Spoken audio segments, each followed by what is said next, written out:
Alright. Good morning, goddammit. Piss and vinegar, day 100. The big 100 milestone. Thank you for tuning in so far. I appreciate it. These videos, I actually enjoy making these videos. It's fun. I like working out. I like recording them. I like seeing my progress. And I like talking about subjects after the training. Even if people, listening don't give a rat's ass about the shit I'm talking about. It's almost like a meditation for myself. And if people enjoy it, they enjoy it. If they don't, I don't really give a shit, because some of these things I talk about, some of it is kind of advice. It's like the best advice is oftentimes the advice you give yourself if you step away from yourself. It's like you could give exceptional advice to someone else, but oftentimes you don't give yourself advice. So sometimes I have these free-form thoughts that I haven't really pondered on yet.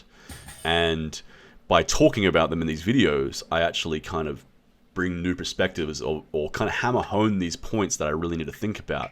Like the 1% increases, or the Kaizen method, or these things that, until recently I kind of thought about, but wasn't like really setting these thoughts in stone. And now I'm starting to really think about them a lot, because I've expressed them.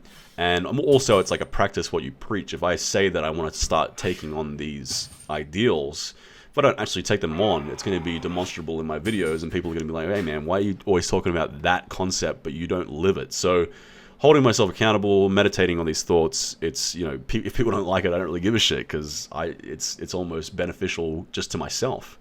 And then I hope that some of these, rants and rambles and topics are actually beneficial for other guys too, or other people.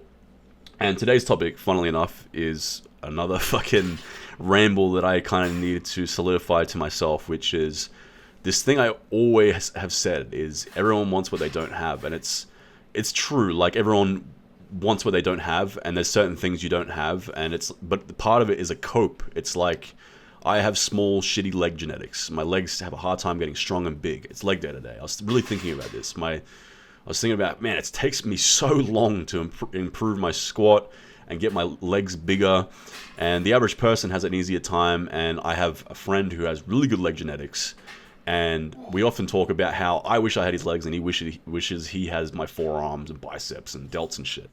And he's like, also, by the way, having delts and arms is far more, on average, sought after than my legs. So, like, be grateful for what you've got. And that there is some truth in that. Be grateful with what you got. The things you don't have, that sucks, but try to think about the things you do have. And if you don't have much, then try and get the things that you don't have. So I was thinking about how I don't have legs. And because of the fact I don't have leg genetics, for a long time, I would not train legs. Like, I train them super inconsistently. I'd go through phases where I get them pretty strong. But then I would just be like, these results suck, or, injuries, other things, or including like volume, really stopped me from being able to train legs for a long time. It wasn't until I switched to mostly high intensity on my leg days that I'm able to adhere to legs now. But I'm kind of digressing. A big part of it was the leg genetics, thinking, fuck it, like, I don't have good leg genetics, so what's the point? I'll never have big legs. Well, this is bullshit. Because you don't necessarily have to have the best genetics to have big muscles. Part of having big muscles is the insertions, really. Like, a lot of people will have the same circumference on their legs or biceps or whatever, and one will just look more aesthetic and larger based off the insertion point looking superior. But overall, two people will have 17-inch, biceps. They both have big biceps, just one looks better, cuts light better. So I was thinking about this today. I was thinking, my leg genetics suck, but I need to push through that mentality and just go, fuck it. They suck, but let me just see how big I can get them anyway. And genetics are a funny thing in the sense that, I have bad leg genetics in the sense that my starting point really sucked. And that's a very good indicator of where you'll potentially end up too. But that isn't a be-all, end-all. There is a chance, for example, with my quads, that they started off very small, but the capacity for size could be massive. Like, I might find in 5 years that my legs just keep growing. And albeit the insertions suck and they're not that strong, or they don't increase as quick, but there's a chance that my genetic capacity for leg growth is slow, but the ceiling is really high. Or it might be that is the same with strength. I have a really hard time gaining strength, but I might not plateau for a really long time, whereas someone has really good strength genetics for increasing strength quickly, they might find they plateau way quicker. So genetics can, manifest themselves in many ways. My shoulders, for example, I thought for a long time I had terrible shoulder genetics. I switched to high intensity training, and all of a sudden, I don't necessarily have gifted shoulders, but they're pretty big now. They've gotten pretty big. And it's like, all right, my genetic capacity for building big shoulders was there. It's just I wasn't doing the correct thing to build them. So what I thought I didn't have, I indeed could have. I just had to figure a way out of getting it. It's the same with legs. There might be something that I'm missing right now that I need to add, or it might just be a time thing. A good example of this, like relative to the shoulders, not knowing what was required, could be height. Someone might be destined to be 6'5". Their genetic capacity, their ancestry allows them to be 6'5", right? There is certain height caps for an individual, and most people never quite reach the height they were supposed to. But in the case of the guy that could have been 6'5", if he didn't eat any protein through his formative puberty years, he could very easily be an absolute manlet by the end of his puberty, and by the time he's 21 and these plates have closed, all of a sudden he's 5'5", and he's thinking everyone wants what they don't have, and it's like, well, had you known something a little bit more, you'd be 6'5" right now. This is an incredible exaggeration, but this isn't, it's not really an exaggeration. There have most definitely been people in the past who have, say, become vegans for their puberty and they've had a bunch of vitamin and mineral deficiencies and micronutrient and macronutrient deficiencies, and thus they never reach the height, the intelligence, the muscular capacity, the hormonal capacity, all these different genetic things that they could have hit. And some of these things don't stop throughout your entire life. Like, yeah, height will stop. If you don't hit your genetic capacity by the time you're a 25-year-old male, you're fucked. But like in my case, my delts and their genetic capacity was at a certain area, and it was just simply me unlocking the knowledge of high intensity to get them big. For you, it could be dietary. It could be so many different things. So genetics are oftentimes used as an excuse as to why you can't have something, but a lot of the times it's just simply a lack of information or patience.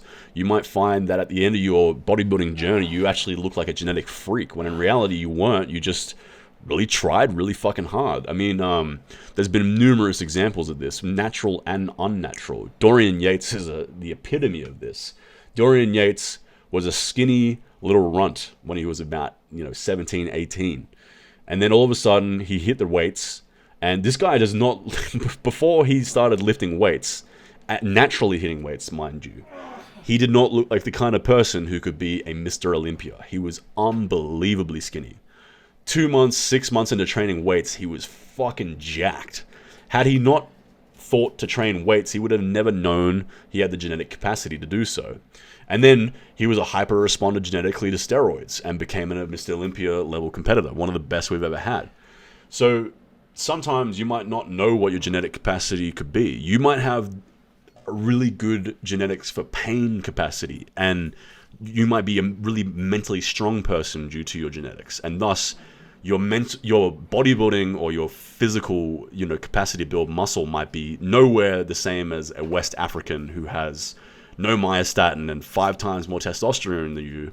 But the fact that you can push through more pain and you can be more resilient and more consistent due to your genetic makeup means you can be potentially the same size, if not bigger than that guy who is inconsistent, has all the genetics but none of the work ethic. And that's a thing as old as time. The guy that has all the gifts but doesn't do anything with them. So you don't want to think of genetics and achievements as this thing where you either have it or you don't. There's a gray area, there's a gradient. You can potentially have just about anything you want within reason. You can't be a basketball professional if you're 4'2", but within reason you can get most of the things you want, so long as you really push as hard as you can and you're smart about it. You find the way to get it. The perfect example again is my delts. Didn't know what it was needed to get big delts, but once I found it, all of a sudden you would think that I'm a genetic, I have good genetics for delts. But had you seen photos of me 10 years ago, you'd be like, there's no fucking way this guy's got good delt genetics. So kind of a ramble again today, but basically take that adage as a grain of salt. Everyone wants what they don't have, but you potentially have the thing you don't have. Anyway, see you guys tomorrow for more Piss and Vinegar. Bye.